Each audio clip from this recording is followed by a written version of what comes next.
ayan. So, kita niyo naman. Wet na yung lahat ng ating ingredients. So, ready to use na to. So, kung may matira, i-transfer lang natin sa malinis na container. Ayan. So, ipapahit lang natin to sa ating skin for 5 minutes. 5 to 10 minutes. Scrub lang din. Pwede nyo nang i-rinse. So, ang ating scrub, 1 to 2 times a week lang pwede natin gamitin, ha?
Magandang combination din yung oatmeal and honey para sa ating skin.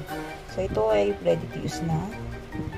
So, ilalagay lang natin to sa ating all over the face and scrub and siguro leave it lang natin ng mga 2 to 5 minutes, then pwede na tayong mag-rinse.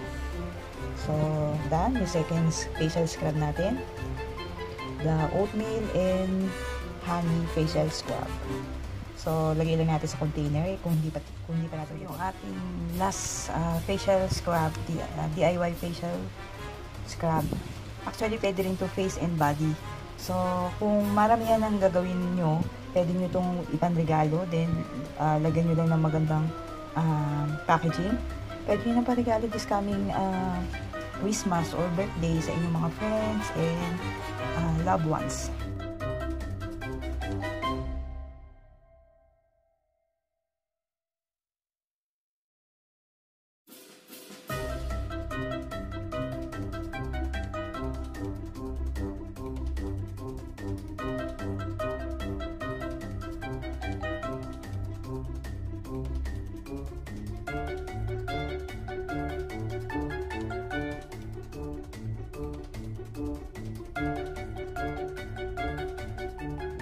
Halo na natin dito kay olive oil.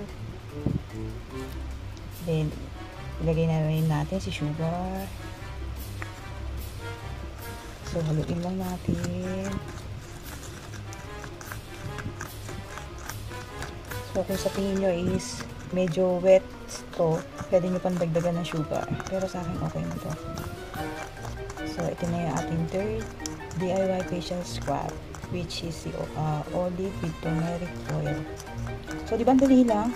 Hindi naman dapat tayo bumastos ng mamahaling mga product na nababagay sa skin natin. So, pwede na tayong mag-experiment. Basta as long as natural, di ba? At alam niyo naman kung ano yung makukuha yung benefits. So, for it, hindi na natin kailangan pumunta pa ng salon. Magkano din pumunta sa mga ganyan, di ba? Mahal din. So, dapat mayroon ka pang maintenance. Diba? Para ma-achieve mo yung gusto mo talagang skin. So, sasali lang natin to sa ating container. So, pwede na natin gamitin to. So, again, pwede lang natin to gamitin 1 to 2 times a week.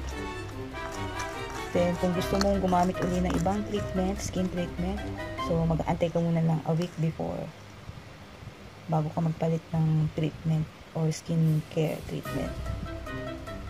Parang ipagpapahinga mo lang siya. So, that's it. Yan yung ating tatlong DIY facial scrub. So, ang pinaka-favorite ko is itong si coffee with coconut oil. Actually, silang tatlo, favorite ko sila. It gives my skin a little bit glow. Diba? At saka well moisturized. Yan. So, thank you for watching and see you on my next video.